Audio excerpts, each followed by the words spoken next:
Hello, my name is Inigo Montoya. You killed my father. Prepare to be patiently forgiven even though you are a sinner, since you didn't realize the full impact of what you did. Don't doubt that everything will be okay. I will pray for you. Cut! This isn't gonna work. One more time, with less mercy.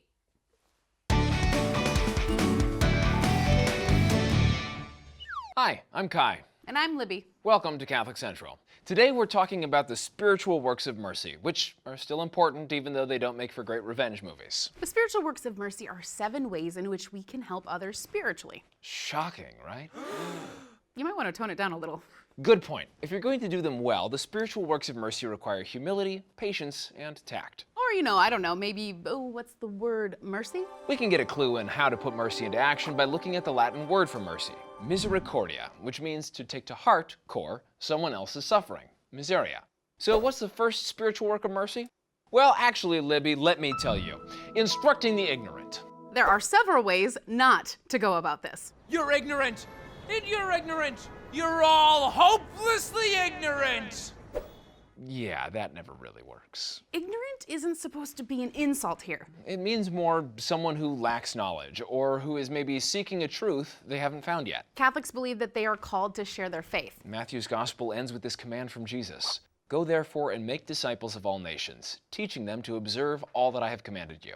But we all have to keep in mind where the person we're talking to is coming from and treat them with love and respect. And remember that there are areas that we are definitely ignorant in as well. Which brings us to counseling the doubtful. Everyone has doubts or difficult decisions to make from time to time. It's a natural and healthy part of the spiritual life. The poet Mary Oliver alluded to this when she asked, how many roads did St. Augustine follow before he became St. Augustine? Answer, lots.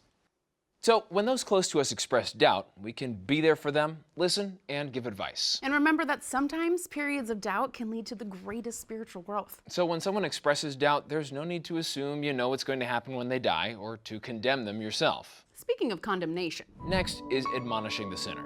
Admonish means to advise or caution against, not, oh, you got a little angry when someone stole your shopping cart at Walmart yesterday? You're a sinner. And you told the lie to get out of going to a bridal shower? Sinner. Oh, and you stole money from the collection plate. Ha ha ha! Big sinner! Here we can take a page from Pope Francis, who, in his address to the U.S. Catholic bishops in 2015 said, although harsh and divisive language may momentarily seem to win the day, only the enduring allure of goodness and love remains truly convincing. And also remember the many times Jesus warned against hypocrisy. Everyone struggles with sin in their lives, so it's important to do some introspection on ourselves before focusing on others. Next up, bearing wrongs patiently and forgiving offenses willingly. Okay, you know what? I am trying. Whoa, I wasn't talking to you specifically. Sorry, this one's just not fair. You have no idea what my arch nemesis has done in the past week alone.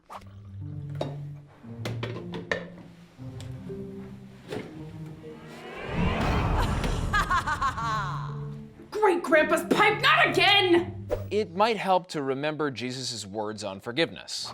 But I say to you, offer no resistance to one who is evil. When someone strikes you on your right cheek, turn the other one to him as well. Whew, easier said than done, buddy. Well, yeah, it is.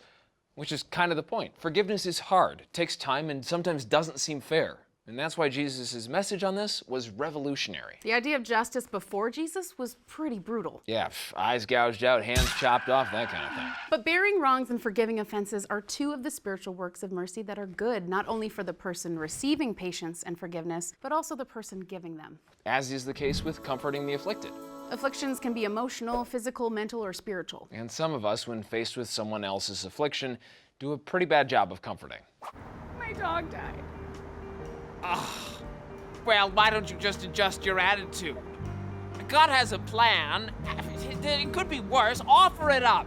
A better way to comfort the afflicted is to accompany people through it. And realize that sometimes there's no way you can fix something or take away someone's suffering. But you can listen, offer words of encouragement, and pray. Which is an excellent segue to our last work of mercy, praying for the living and the dead. Catholics believe that you can still pray for the dead to join God in heaven after they die. Because Catholics don't presume to know where people will end up. But Catholics also believe that prayer has benefits that go far beyond whatever we're praying for. Praying for others helps us to overcome our own selfishness and brings us closer to God. And that wraps it up. 7 ways. But wait, Libby, there's more. More? In addition to these 7 spiritual works of mercy, Pope Francis has proposed an 8th, gratefully contemplating God's world. Yes, looking to God's creation helps us to appreciate God in all things. And see what God wants to teach us through them. All right, so there you have it. 8 ways to put love into action. For more resources, check out our website, CatholicCentral.com. And be sure to subscribe to our channel. Thanks for watching Catholic Central. Until next time, make it work.